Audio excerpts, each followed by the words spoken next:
Boa tarde, pessoal. Estão ouvindo bem? Open. Para a gente testar o nosso webinar.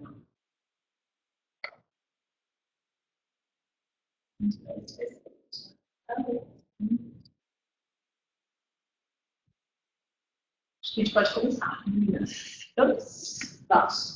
Bom, pessoal, boa tarde. Eu sou Lígia, tenho um trabalho sobre futuro, e a gente tenta imaginar aí como vai acontecer nas diversas áreas e indústrias esse futuro eminente através da tecnologia. E hoje aqui o objetivo é pensar, né, formas dentro da mediação, que é o nosso assunto core, nosso assunto principal, principalmente uma série de questionamentos e reflexões sobre mediação empresarial é mesmo algo que cabe nas empresas hoje em dia? Essa é uma das reflexões e das perguntas que nós gostaríamos de responder hoje aqui com as nossas convidadas. Além do que, existe uma série de oportunidades dentro dessa área, caso você já assuma que isso realmente é importante para você, que provavelmente não está sendo explorado. E aí eu tenho uma honra imensa chamada Ana. Ana vai abrir a nossa conversa aqui. De uma forma geral, cada convidada tem em média 5 minutinhos. Eu vou ser meio que a pessoa que cuida do tempo aqui também. Ana, você fez um artigo maravilhoso que está saindo no livro, que essa mesa aqui teve a oportunidade de liderar no nome da Aline. Então a gente brinca que essa conversa é quase um spoiler de boa parte do que está acontecendo, embora tenha uma infinidade muito maior de artigos no livro. Mas você fez, para esse livro em específico, você trabalha um tema que chama a interface entre a mediação extrajudicial e judicial, uma interpretação coerente. Eu acho que, para falar desse tema, você poderia capitanear o seu artigo. Obrigada, Lígia. Obrigada, Ana, aqui, ouvindo a gente. Bom, vou então ser breve, porque só com a Só um minutinho, estão falando que não estão ouvindo. Só um minuto. Está ouvindo agora? Sim, Ana. Tá bom. Então vamos continuar. Então, boa tarde a todos. Meu nome é Ana Luísa Valdi, para quem não viu antes da apresentação. Eu queria então falar um pouquinho sobre como que eu tenho interpretado essa interface entre a mediação privada e judicial, principalmente. Para mim, a mediação ela é naturalmente privada, ela iniciou na esfera privada, e faz muito sentido que seja assim, porque a maior parte dos conflitos são resolvidos na esfera privada, seja pela mediação, seja pela negociação, seja por outros métodos. E quando foi elaborado o marco legal da mediação no Brasil, isso foi muito levado em consideração. Tanto que a gente tem o CPC, cuidando de mediação judicial, e a lei de mediação, que cuida de mediação judicial e extrajudicial. E a interpretação sistemática desses dois marcos, essas duas leis que criaram o marco regulatório, deu toda uma ênfase na mediação privada. Então, me parece que toda a lógica diz empresas ou pessoas de um modo geral procurem resolver os seus conflitos de forma autorresponsável, de forma sejam protagonistas dos seus conflitos, busquem vocês mesmos resolverem os conflitos dos outros, melhorem a comunicação, melhorem essa esfera negocial e com isso resolvam isso fora do judiciário. Caso não consigam e realmente precisem de um apoio do Estado para resolver, então aí sim entrar com uma ação judicial. Mas ainda assim, dentro dessa sistemática, o que a lei coloca é todo um desincentivo, na minha visão, para a mediação judicial, porque você pode entrar com a ação judicial e aí o juiz vai encaminhar para a mediação judicial. Nesse encaminhamento, se um dos dois quiserem fazer mediação, os dois têm que fazer. Então, a gente já tem um incentivo aí para a mediação. E aí, como que o juiz pode remeter esse caso dentro do aspecto judicial? Na minha visão, se for uma questão de justiça gratuita, o juiz deve encaminhar para o Sejusques. E se for uma questão que não envolva justiça gratuita, todos os tribunais devem ter uma lista de mediadores com mediação remunerada em que haja uma distribuição aleatória. O que a gente percebe na prática é que essa lista de mediadores pelos tribunais ainda não está sendo organizada, mas é o que a lei determina que os tribunais organizem essa lista de mediadores. E aí a distribuição seria aleatória como um caso judicial.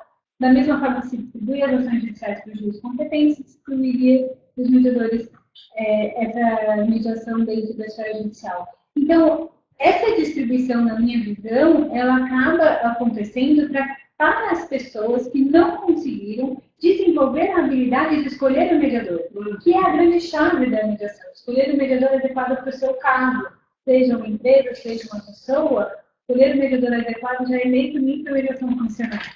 Então, na mediação judicial, você perde essa oportunidade. Não sei como é que eu estou de tempo. Deixa eu só fazer uma parte. Tem algumas pessoas que estão colocando que não estão ouvindo nem assistindo. A nossa sugestão, primeiro, a gente quer tranquilizá-los que o material vai ficar gravado e depois os acessos vão. Pode ser alguma coisa do próprio computador, tá? Porque aqui minha TI falou que está tudo funcionando perfeitamente. Pode ter algum plugin aí que não está funcionando corretamente do próprio site da Eventeiros. Tenta entrar e sair de novo, que foi o que aconteceu com alguns colegas e já estão nos ouvindo, tá? Para quem não estava desde o começo, esse é o primeiro, o Target Talks. A gente está fazendo praticamente um spoiler do nosso livro, Visão Multidisciplinar, e a Ana Isolde está contando um pouco do artigo que ela escreveu. Vocês tentem, por favor, entrar de novo para a gente conseguir dar sequência? Pode continuar. Bom, aí a outra sistemática que a legislação prestigiou foi o credenciamento de câmaras aos tribunais. E esse credenciamento, ele funciona como uma referência para o mercado. Então, ele também está voltado para a mediação privada. E o regime dessas câmaras credenciadas é o regime da mediação extrajudicial. O que também eu tenho observado na prática é que o tribunal tem exigido que nessas câmaras credenciadas, os mediadores sejam mediadores judiciais e sejam mediadores que também trabalham nos centros dos tribunais de mediação, e muitos juízes estão encaminhando casos para essas câmaras credenciadas de uma forma direta, o que, na minha visão, não é o ideal para o mercado, porque o ideal seria que essas câmaras realmente funcionassem como câmaras no regime extrajudicial e que as pessoas escolhessem as câmaras conforme o livre regime do mercado, conforme os custos, a localidade, o estilo de mediação, enfim, tem milhões de fatores que podem impactar nessa escolha. Então, o que eu tenho acompanhado do mercado hoje, principalmente lidando com mediação empresarial, que é o é que as empresas estão cada vez mais desenvolvendo o raciocínio de prevenção de conflitos e depois de gestão de conflitos na esfera realmente privada, porque a lógica é que se eu não quero levar ao judiciário, eu não precisaria levar sequer a homologação, porque quando eu levo para a homologação, eu também estou usando o judiciário de alguma forma. E a lógica das empresas está muito baseada na experiência do cliente. Elas querem um cliente feliz, satisfeito, e para isso a mediação serve como uma luva. Então, assim como um panorama geral, acho que era isso que eu tinha para colocar sobre o artigo. Só mais um momentinho técnico. Ô, Flaviana, é você que escolhe, você está mandando sugerir diminuir o PowerPoint para vermos melhor você, é você no seu computador que escolhe o tamanho que vai aparecer para você. Essa facilidade do web, né, é desafiante, né? Inclusive, as pessoas estão perguntando pelo Simpla, elas receberam um e-mail do Eventeiros, que é uma outra plataforma que estava escrito quando elas se inscreveram, que elas receberam o segundo. Vai começar agora, não tem como entrar. Dá para você mandar um e-mail que eu vou tentar pedir para alguém incluir. Eu tenho que mandar outro e-mail. É que a novidade ainda, né, não, apesar da facilidade, faz parte. Você consegue, Flaviana, no seu computador, tá? Vocês não estão, a gente não ouve o que vocês falam, mas eu estou vendo que vocês conseguiram. Ótimo. A gente vai dar sequência, porque a gente vai ter um momento muito importante, tem muitas pessoas nos assistindo, a gente já agradece de antemão isso, e eu volto aí para a Lígia dar continuidade. Ana, obrigada. Já guardei aqui uma observação que pode virar uma pergunta, dependendo de como o resto da dinâmica aconteça. Tânia, nós vamos para você. Foi uma felicidade muito grande te ouvir falar de sua aula ontem. Eu acho que foi uma série de ensinamentos, principalmente para mim que não sou da área do direito, mas sou da área da tecnologia. Eu acho que você podia ir pela mesma linha que você foi ontem, com foco no que você escreveu no livro. Eu acho que a gente vai ter uns 5 minutos maravilhosos. Mediação segundo você. Boa tarde para todos. Passando aqui por São Paulo, numa mesa de paulistas, e podendo participar dessa oportunidade de ter o primeiro webinar da Target. Bom, o artigo fala sobre prevenção e resolução de conflitos empresariais. E o nosso tema de hoje é presente e futuro da mediação. Presente da mediação. O presente da mediação mostra, da mediação empresarial em especial, mostra um crescimento exponencial. Nós vamos ter esses dados em pesquisas nacionais. Daniela Gabay tem uma publicação recente que menciona sobre esse crescimento. Nós vamos ter esses dados em pesquisas internacionais, como da Fortune. Então, a mediação empresarial cresce exponencialmente, independente de cláusula, tanto nas câmaras quanto ad hoc. Qual é a motivação desse crescimento? Do meu ponto de vista, o mundo contemporâneo está resgatando o diálogo, né? Nós temos uma série de instrumentos que se inauguraram porque o diálogo não foi profícuo, e hoje, mercados comuns, União Europeia, os fóruns todos que resolvem sobre questões mundiais, questões comerciais, questões de meio ambiente, utilizam o diálogo como instrumento. Então, o diálogo é meio e é método hoje. Essa é uma primeira motivação.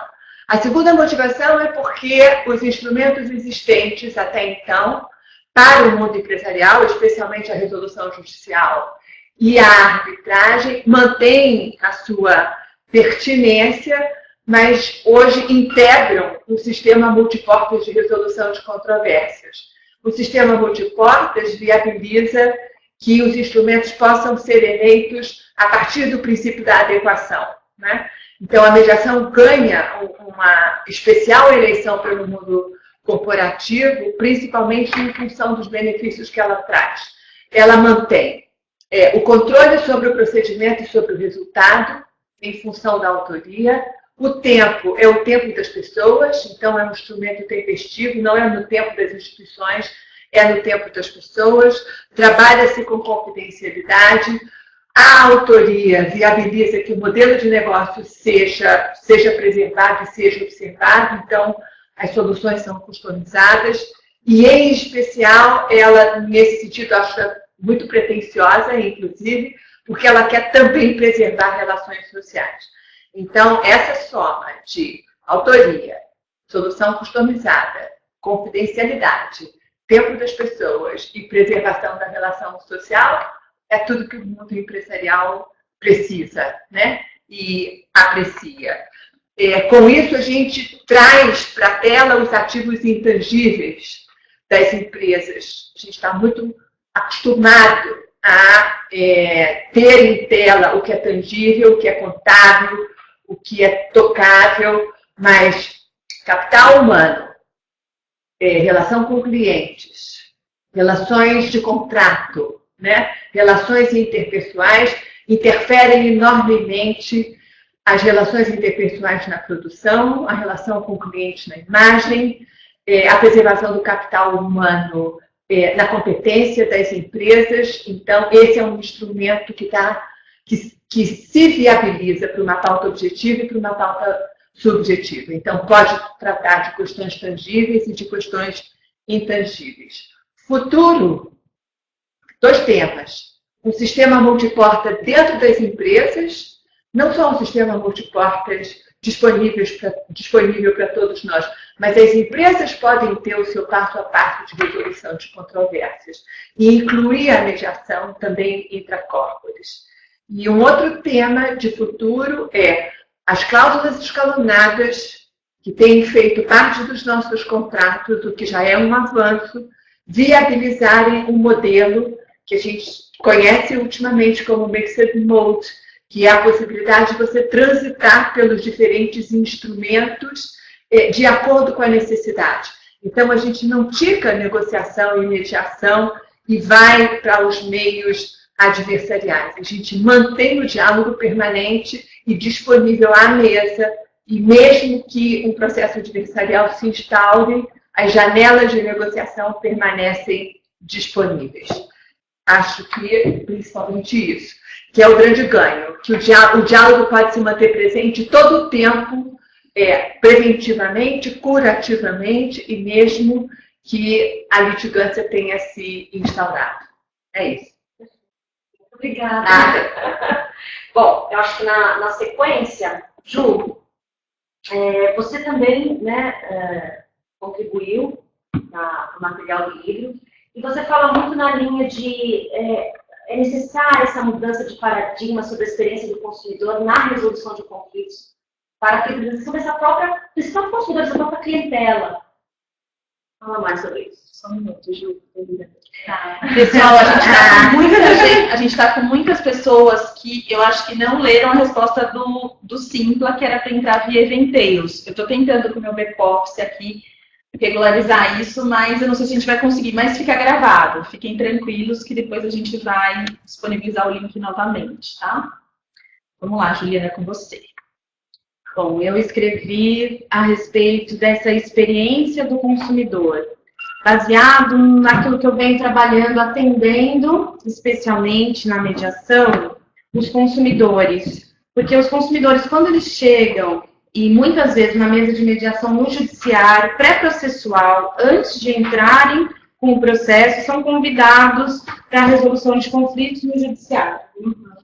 E aí, nesse momento, eles chegam com muita raiva, porque eles passaram por um percurso onde eles já tentaram falar com diversas pessoas, e eu sempre falo que é muito interessante a gente pensar que nós também somos consumidores. Então, é fácil a gente se colocar nesse lugar e sentir empatia, porque a gente está também, em muitos momentos, nesse papel. E a gente sabe os desafios que tem no telefonema para resolução de conflitos. Muitas vezes, uma pessoa do outro lado que não está preparada o suficiente para te atender, que não compreende a sua necessidade, que não tem uma escuta para aquilo que você gostaria de ver resolvido. E muitas vezes está cumprindo um protocolo que foi o que foi passado para ela, né? Então, ter a consciência de que, hoje em dia, existe um interesse de fidelização das empresas em relação aos seus consumidores, aos seus clientes, traz uma ideia de que eu preciso cuidar desse trajeto que o consumidor passa na resolução dos seus conflitos. Então, muitas vezes tem uma questão de atendimento, muitas vezes tem uma questão conversacional ali, que às vezes acaba tomando uma importância muito maior do que o conflito, a situação que levou esse consumidor a pleitear algo para a empresa. Então, isso é algo que realmente eu trouxe um olhar para as empresas perceberem a importância de cuidar disso. E como é que eu poderia demonstrar isso? Eu fui buscar algumas pesquisas relacionadas à satisfação do consumidor. E eu achei uma pesquisa na área de marketing, um trabalho que está mencionado no meu artigo, onde o consumidor fala que aquela ideia antiga, né, que as pessoas têm de um consumidor que é aproveitar de uma situação de conflito para tirar vantagem. Tem muita gente que chega, que tem essa ideia, muitas empresas. Ou que o consumidor, então, quando a gente vai pedir uma coisa enquanto consumidor, que eu estou pedindo um favor. E é tratado como alguém que está pedindo um favor. Então, isso tudo vai criando um desgaste. E o que os consumidores revelam? Que eles querem ser tratados com dignidade. Que espaço eles conseguem ser tratados com dignidade? Um espaço onde se senta para conversar, se escuta aquela pessoa, se olha nos olhos daquela pessoa, busca entender a necessidade dela, o que levou ela até ali, e especialmente onde a empresa também tem um trabalho anterior a esse momento de resolução interna dos conflitos. As pessoas preparadas, então eu acredito muito também em prepararmos os atendimentos, as pessoas que se relacionam com o consumidor, serem preparadas para essa escuta, terem ferramentas conversacionais para cuidarem dessas situações de conflito com eficiência. E mesmo assim, se isso não acontecer, propiciar um encontro para a solução de conflitos na mediação, onde vai ser um espaço privilegiado para isso acontecer. Porque esse é o papel do mediador e da mediação. Então, as empresas elas vão ter uma condição muito melhor para fidelizar esse cliente, que muitas vezes sai de uma audiência que chegou com raiva por todo o percurso que passou e agradece e continua cliente e tem ainda mais força aquela relação que ele viu ser superada. Perfeito, Ju. E ali? Deixa eu colocar. Eu só acho que agora entraram várias pessoas que estavam sem acesso, porque acho que não entenderam a dinâmica do e-mail, mas vai ficar gravado e a gente vai divulgar para todo mundo. Bom, chegou, você que está operando tecnologicamente, operando aqui toda a curadoria desse processo. Eu gostaria de fechar essa primeira parte de explanação com o seu ativo, né? Você não só capitaneou a curadoria especial desse livro, mas escreveu também e vem sendo uma fonte para mim de grande aprendizado, tá? Junto de você. Então, conta um pouco da tua visão, né? Quando você fala, olha, eu quero trazer um ponto onde geralmente as pessoas não é um ponto confortável. Então, eu não quero nem antecipar qual é, eu quero que você deixe de falar, porque a gente já sabe que nem sempre ele é confortável. Sim. Primeiro, eu queria muito agradecer, porque as minhas ídolas estão aqui na mesa comigo. A minha mais nova ídola é a Lígia, né, que veio trazer uma ressignificação para tudo que eu já acreditava, então não é novo, mas são coisas que eu já acreditava. E isso vai totalmente ao encontro do que eu escrevi no meu artigo, que de uma maneira bem aproveitando o momento, porque, como vocês sabem, eu me dedico à mediação empresarial, mas quando eu vi grandes artigos já satisfeitos no livro pelos temas que a gente já tinha recebido, eu acabei entrando numa outra esfera, que eu estava acompanhando muito essa parte de Lautech e Legaltech, e aí eu acabei verificando que as pessoas estavam entendendo que Online Dispute Resolution, que nada mais é que um meio alternativo de resolver o conflito também, que ela era um fenômeno disruptivo. E aí isso seria um grande sonho para todas nós aqui, se a mediação fosse um fenômeno disruptivo, né? E é muito importante a gente conceituar isso, porque um fenômeno disruptivo, e é o que eu vinha conversando até com a Tânia hoje, na verdade o fenômeno disruptivo, ele tem muito a ver com uma situação que deixa de existir, que isso é muito usado em tecnologia, na área comercial, em que o próprio Steve Jobs trazia muito isso, que uma situação nova que passa a deixar de existir a antiga. Por exemplo, o exemplo do celular. Que o celular antes era um celular para fazer ligação. E a partir do momento que a Apple, e nem sei se ela foi a primeira, mas foi dele que eu li esse exemplo, trouxe uma nova funcionalidade para os celulares, o celular só de ligar passou a ser inutilizado. E hoje ainda com o WhatsApp, eu acho que aos poucos vai terminando. E a ideia de tudo isso é falar o quê? Na verdade, trazer para vocês que a mediação, ela pode sim ser uma mudança de paradigma, que aí pegando um gancho do que a Ju fez, que esse olhar para o consumidor, esse olhar para a jornada do consumidor, entender as dores dele no caminho da empresa, isso cabe em mediação em todas as etapas. Então, quando a gente está falando de design, de solução de conflitos, nada mais é do que você olhar para a sua esteira e verificar em cada ponto onde está acontecendo um problema e tratar.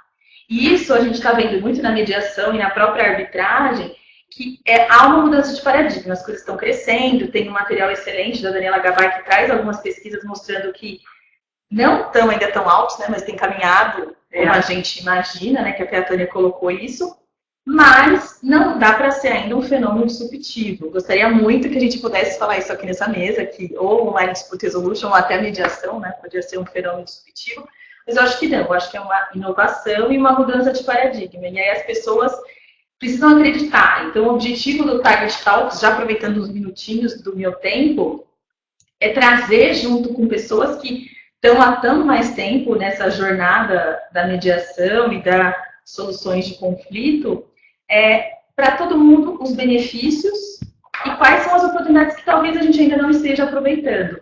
E aí, já no spoiler do livro, a gente vai oportunamente falar onde vai ser adquirido esse livro, que ainda vai ser lançado amanhã. A gente conseguiu aqui unir, fiz a coordenação com a Juliana, a gente conseguiu reunir aqui diversos autores, faltaram muitos que a gente queria que estivesse aqui também, mas por vários motivos não puderam, mas que estão trazendo uma realidade que a gente precisa dar uma olhada, refletir e a gente atender todas as expectativas das empresas, do judiciário e dos consumidores. É isso.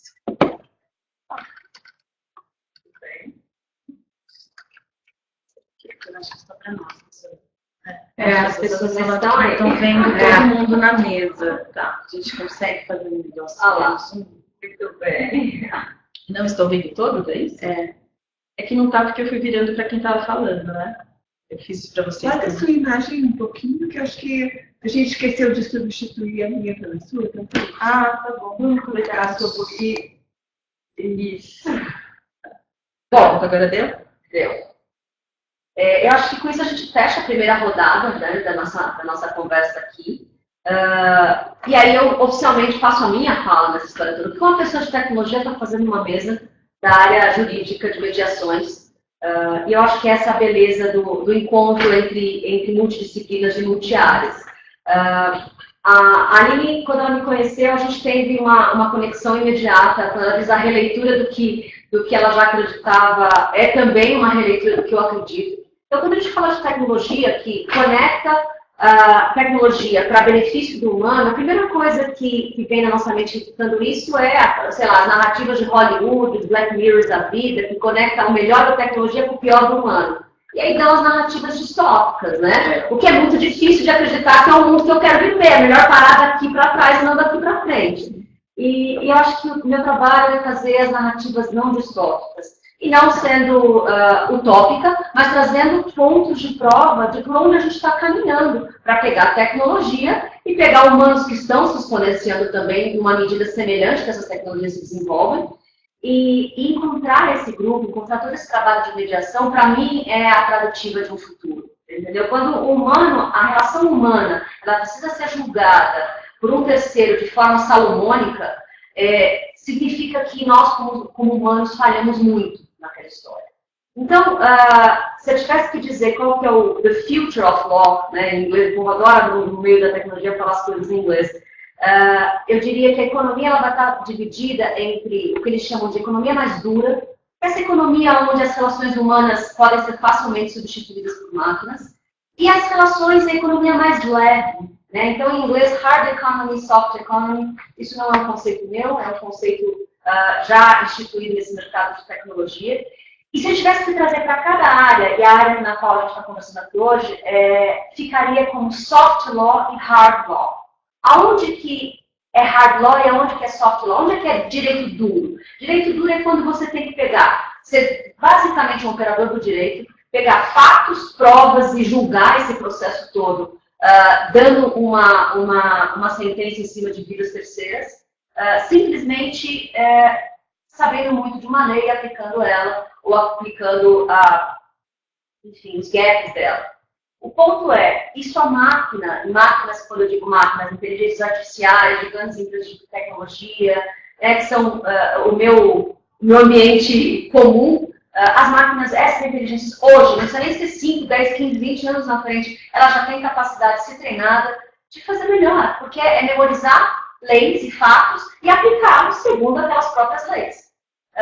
Isso a máquina vai fazer melhor. E essa competição não deveria nem ser encarada como uma competição, ele vai substituir o meu trabalho. Porém, se você realmente pensa o direito basicamente desse ponto de vista, pode ser uma ameaça. Agora, se você entende que você pode trabalhar junto com essa máquina vai fazer um trabalho, vai ser quase como uma memória estendida, um time estendido daquilo que você faz todos os dias. E para você vai sobrar o soft law, né, que é o direito mais leve. E eu gosto de ler a definição desse direito mais leve, que ele diz assim, quem decidir daqui para frente conectar suas carreiras, suas experiências, suas inteligências com o que a máquina vai poder trazer de melhor, você provavelmente vai trabalhar com soft law, porque essa é a área de vocês. Então, vocês vão co-criar a justiça com os indivíduos e organização. Vocês vão prevenir relações humanas que possam vir a se comprometer. Você não vai se trabalhar num quase pós-relação quebrada. A gente previne, é muito na fala da Ju aqui, que trabalha-se antes, para não chegar nesses processos comprometidos. E toda a parte de trabalhando, né, ao prevenir essas relações humanas que possam se comprometer, o principal matéria-prima vai ser trabalho com conceitos éticos e moral aplicado a esse desenho social, seja público ou seja privado. Isso tem um ramo imenso dentro de qualquer uma dos vieses do direito. E quando eu encontrei aqui esse trabalho super interessante, profundo e sério, que fazem na mediação, para mim é um grande exemplo do que é soft law. Se eu tivesse que dizer para onde o futuro, a transição de tudo isso vai nos levar, é já o que vocês estão fazendo aqui. A hora que as máquinas estiverem super maduras, nós precisamos de pessoas maduras como vocês em saber identificar o conflito humano no olhar, entendeu? A máquina jamais vai saber fazer isso. E por conta dessa larga experiência em conflitos humanos, vocês vão saber e operar mesmo como prevenção desse processo. Eu acho que o que vocês acabaram de me dizer já é uma verdade, ela só não está largamente instalada, assim como a tecnologia, ela já é uma verdade, só não está largamente instalada. Então as coisas vão se desenvolver. Eu fico muito feliz de ver um monte de exemplos aqui de soft law. Então, nessa linha, a gente pode abrir para agora a segunda parte, que são as perguntas. Se alguém tiver alguma pergunta aí do outro lado, por favor, vamos iniciar. Eu tenho algumas aqui, mas eu vou dar uns minutinhos para que vocês utilizem esse espaço mesmo para tirar as dúvidas que estão aí desse lado. Então, por favor, vamos dar uns minutinhos para as pessoas elaborarem as suas perguntas. Enquanto eles não elaboram, posso? Claro! Para mim, o que o mediador faz é acompanhar as pessoas em processos de mudança. E por quê? Porque a mudança que gera conflito. Então, a resistência à mudança gera conflito. Então, no fundo, a função do mediador é acompanhar as pessoas em processos de mudança. E o grande paradoxo do mediador é saber que um dia ele não vai ser necessário. Porque as pessoas vão desenvolver habilidades suficientes para talvez não passar na coisa. Então, a gente vive nessa questão. E eu percebo a mediação, entre o disruptivo e o mediador, como algo que vem dentro de um movimento de colaboração e está se desenvolvendo em diferentes setores. Seja na hotelaria, seja no esporte, seja na gestão de conflitos, seja na forma de trabalhar com todos os. Então, eu acho que ele faz parte de um movimento muito maior. E, nesse sentido, ele está, sim, trazendo muita transformação para o mundo. Sim.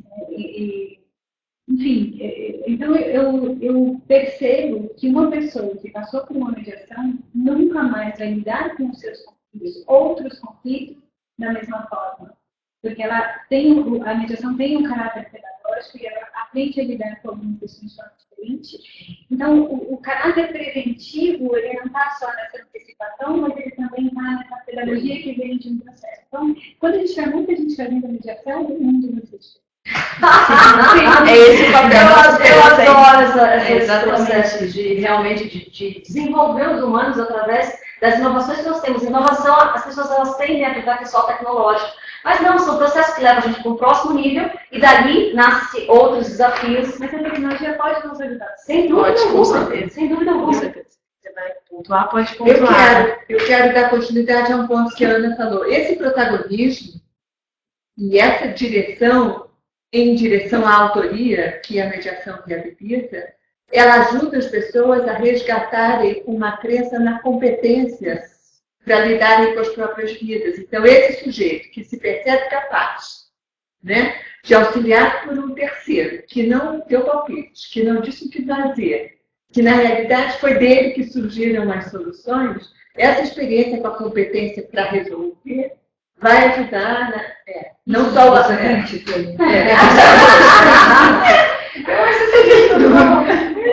E aí a gente recebeu uma pergunta aqui de como que isso se aplicaria, na verdade, para uma empresa. Como todos esses critérios, todos esses conceitos que a gente está trazendo aqui se aplicaria para uma empresa. Eu vou começar, mas depois eu abro para que todas falem, né? Na verdade, o que a gente precisa imaginar é que quando a gente fala de um projeto de mediação, ou como mediadoras como nós vamos apresentar um projeto para uma empresa, a gente está olhando exatamente o ponto que a Juliana falou, que é todo esse olhar para a esteira de atendimento, por exemplo. Então, eu tive a grata felicidade de ter uma vivência prática disso no Banco Itaú. Então, a gente tinha lá um projeto de mediação, só que esse projeto efetivamente de mediação, mas fazia mediação? Claro que fazia mediação. Só que teve um passo antes, que foi o quê? Cuidar, como a Juliana muito bem colocou, de onde o cliente estava, de trazer treinamentos de comunicação eficiente, comunicação não violenta, por exemplo, para o atendimento, para a ouvidoria, para as áreas que pudessem ter o relacionamento com o cliente. Hoje em dia, cabe na mediação empresarial os treinamentos, inclusive para a área de vendas, para a área de back-office, para todas as áreas da empresa, inclusive RH, conflitos de equipe. Por quê? Porque quando a gente está falando de mediação, isso é lato sensu, né? A gente traz aqui conceitos que a gente falou, é para a vida. Então, isso cabe em qualquer lugar. Então, a gente precisa tomar bastante cuidado, porque a gente fala... Eu fui uma dessas que, em 2012, quando me falaram que eu ia trabalhar com um projeto de mediação, 2013, mas mediação é família. Não é, definitivamente não, né? A mediação cabe em qualquer lugar, em qualquer espaço, e a gente vai ser seres humanos mais evoluídos com a mediação, né? Se vocês quiserem complementar, que eu achava muito importante. Eu ia, mas tem tudo a ver, foi ótimo, assim, porque quando a gente fala desse soft law, assim, me trouxe muito conforto pensar em tudo isso que a gente tem feito com a mediação. Por quê? Porque quando a gente fala de cocriação da justiça, a gente está falando dessa participação das pessoas naquilo que elas entendem por justo. Né? E para isso, tem essa questão do diálogo. Então, parece, né, as pessoas vão conseguir conversar. Mas é tão maluco porque a gente fala de tanta tecnologia e uma coisa que sempre existiu, que foi o diálogo, né, a conversa sempre existiu, e a gente desaprendeu a fazer isso de uma forma onde o outro se sente ouvido, onde eu consigo falar o que a pessoa precisa, que é possível para ela ouvir, eu também consigo escutá-la. Então, essa questão da comunicação, para mim, é muito central. Quando a gente fala de ferramentas, e aqui temos a nossa caixa de ferramentas de mediação, ao vivo, né? Nossa caixa ao vivo e a cores, a nossa caixa de ferramentas. Aliás, quem não leu, leia, né? Caixa de ferramentas da TAM. Eu penso que esse é o grande ferramental tecnológico. Qual tecnologia? Tecnologia de melhores ferramentas, melhores recursos para treinar habilidades conversacionais.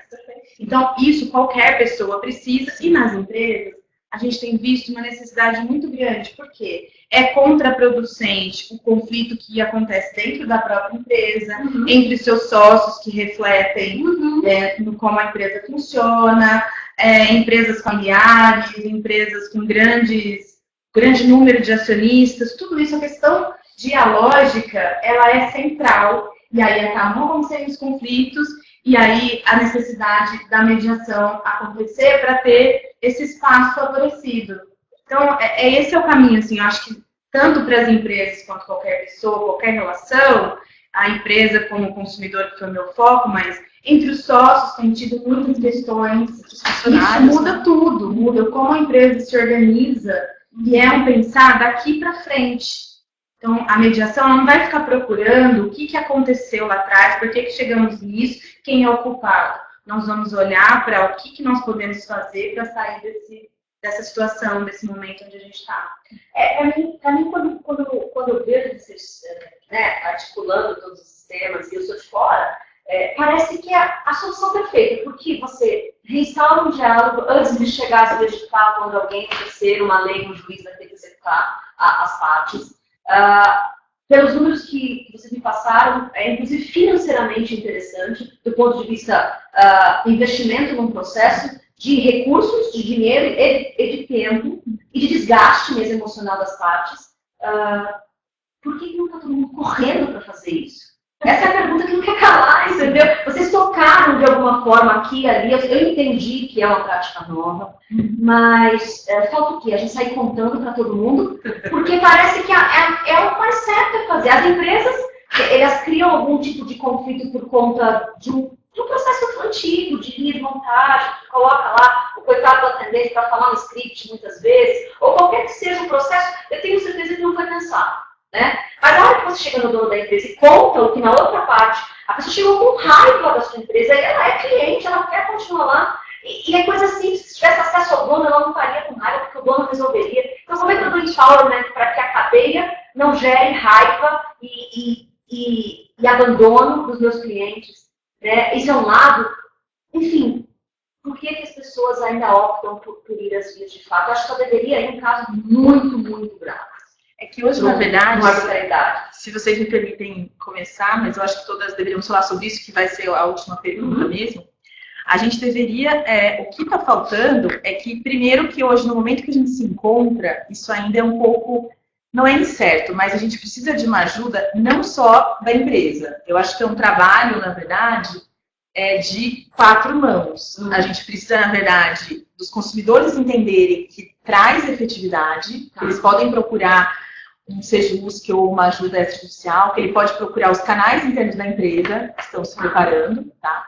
Eu acho que os advogados, eu acho que a gente tem grandes aliados, porque os advogados, eles têm sim que se inserir na mediação e ver disso uma opção que a gente tem no Código de Ética. Eu acho que aqui só a Tânia e você que não são advogados, mas a gente tem, apesar da gente não atuar mais, mas a gente sabe que tem um Código de Ética que fala que o advogado tem que privilegiar esses meios alternativos, que não é criar soluções de conflito que não sejam o judiciário, né? E isso eu acho que falta. Eu acho que os próprios juízes ainda em algum termo, acho que o dano moral, eu acho que alguns tipos de condenação, acho que algum tipo de paternalismo, que ainda existe, às vezes, em alguns lugares, isso também fomenta. Então, eu acho que são algumas coisas, e aí no trabalho nosso também de mediadores que estão aí na ativa, e elas muito mais tempo, sabem que isso é um trabalho de formiguinha, mas que eu acho que um movimento como esse que a gente está fazendo, que várias pessoas estão fazendo, tem que trazer para todo mundo o que pode acontecer de bom, né? Como isso pode agregar. Pode complementar. Ana, quer? Eu acho que a gente confundiu justiça com judicialização. Né? Acho que a cultura aprendeu a judicializar as questões do cotidiano. Ficou tão fácil ir ao judiciário por coisas tão pequenas que a gente passou a usar esse instrumento como primeiro instrumento, quando na realidade ele é o CCI das situações, ele não é o ambulatório das situações. Né? Então, a gente está no caminho de passar da cultura da sentença para a cultura do diálogo. Eu me percebo cada vez menos falando sobre mediação. Eu já falei muito sobre mediação porque ninguém conhecia, era preciso falar. E hoje eu me percebo muito mais falando sobre diálogo. Perfeito. E acho que o diálogo tem uma aceitação em 100% da população. Sim. Qualquer meio. Mediação de conflito não tem tanta aceitação assim, porque conflito não é uma coisa que acontece nem na minha empresa, nem na minha casa, nem no meu bairro. Perfeito. Perfeito. Então, talvez a gente possa ter o diálogo como um instrumento maior e como motivação maior para as nossas falas, que esse convite não tem por que não aceitar. Exato, porque a gente está em épocas que máquinas estão dialogando quase como humanos não podem dialogar como máquinas, né? De uma forma geral. A gente resolveu, acho que a gente respondeu. Pode falar. Para mim é uma das perguntas mais difíceis de responder. Sim. Acho que fica aqui a reflexão para todo mundo. Eu tenho também que tudo isso que foi colocado, sim, faz sentido, mas também pensar um pouco no estado de evolução da sociedade como um todo. Porque tem outras coisas que também nós não nos orgulhamos e que acontecem, como uma guerra, violência. Sim. Então, se todo mundo sabe que o cigarro faz mal, por que ainda tem cigarro? Por que ainda tem gente que fuma? Então, eu acho que isso é muito mais profundo, a resposta disso é muito mais profunda. Sim. E a gente precisaria realmente mais tempo para poder trazer algo mais preciso. Mas eu acho que tem relação com o estágio de evolução da sociedade de modo geral. Nós já demos passos para frente, mas precisamos para mim. A gente tem uma última pergunta. A pergunta da Elizabeth, eu acredito que seja Elizabeth, que aqui só aparece o Elisa Batista. Desculpa, Elisa. A gente já respondeu agora, e a gente recebeu uma pergunta da Flávia em relação, parabéns pela iniciativa, tem uma pergunta, já que o dinheiro, a remuneração pelo nosso trabalho está no privado, como captar clientes empresariais? Gostaria de ouvir uma dica de cada participante da mesa. Obrigada. Eu acho que a primeira coisa é cultural. É uma disseminação cultural. Enquanto as pessoas não conhecerem a mediação, ninguém vai procurar o que não conhece. Então, é um trabalho da gente contar para as pessoas que isso existe, fazer visita, apresentação, palestra, tudo o que é possível, eventos como esse, webinars, tudo que for possível para trazer para as pessoas o conhecimento de que isso existe. Né? E talvez essa questão da cultura da sentença, da cultura do diálogo, nós passarmos também para essa ideia da sociedade não precisar recorrer ao judiciário para isso. Então, isso também é algo que a gente pode contar, e isso dá para contar na mesa do bar. Também, sabe? É de um amigo para o outro que vai contando. Sabia que não precisa entrar com processo? Sabia que você pode procurar uma mediação? Você sabia que... E aí, acho que assim a gente vai fazendo isso acontecer. Caminhamos, estamos longe do... Isso que a gente trouxe é muito importante. Eu sempre brinco que quando a gente fazia mediação, qualquer coisa que me perguntava, eu respondia mediação. Me importava para quem pediu receita de bolo, eu respondia mediação. Então, eu acho que essa é uma das formas de você começar a construir essa cultura. Mas uma das coisas que eu tenho observado, que me parece que os mediadores, também vários mediadores precisavam talvez cuidar mais, é de fazer um planejamento de carreira e entender aonde ele quer atuar. Então, quando você fala, como trabalhar com conflito empresarial? Empresas têm um universo imenso. Então, que tipo de empresa você quer trabalhar? Que tipo de cliente você quer ter? Qual é o nicho que você quer? Conflitos internos, conflitos externos? Dentro disso, é uma especialidade. Então, acho que pensar um pouco em elaborar esse planejamento, de encontrar o seu público e aí se especializar em conflito faz muita diferença, ao invés de sair atirando para todos os lados. Então, para mim, essa é a dica. Dá tempo para dar uma dica? Minha dica é: não apresentem mediação. Apresentem os benefícios da mediação. Procurem saber se interessa para uma empresa.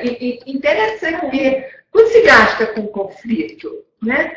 Interessa diminuir esses custos? Interessa aumentar a produtividade? Interessa trabalhar capital humano? É interessante que sejamos autores das soluções que a gente precisa, que isso se dê num tempo curto, que isso se dê com confidencialidade, que as relações sejam preservadas. Se isso é interessante para vocês, isso se chama mediação. Muito bom. É isso. Só para fechar, em relação a essa parte do trabalho totalmente do privado, eu acho que o que a gente precisa, eu acho que na linha de todas elas, é preparação, foco e trabalhar as empresas, não é só ir mandando, porque eu acho que a gente acaba se desprestigiando na medida em que a gente não segue lá os padrões de ética dos mediadores, e como a gente abordar isso em consultoria, a gente vai mandando tudo discriminadamente para todo mundo. É o que a Ana falou, foco. A gente tem que mandar uma coisa mais coerente com a realidade e um estudo. Para você fazer uma visita numa empresa, é quase um mês de preparação, porque você tem que entender tudo que você pode ajudar. E aí, na linha do que a Tânia falou, entender cada passo, trazer oportunidades, diálogo, resgatar tudo isso. Então, essa é a minha dica, preparação. Eu acrescento uma. Quem sabe a gente possa usar com mais frequência facilitação de diálogos. É isso que eu tenho usado. E não só mediação, né? Porque para ser mediação precisa um rito, precisa um protocolo, especialmente depois dos marcos legais. E com os mesmos instrumentos a gente pode fazer trabalhos mais informais e chamar de facilitação de diálogos, que é para o método ficar preservado, né? Com esse nome que foi conferido para ele.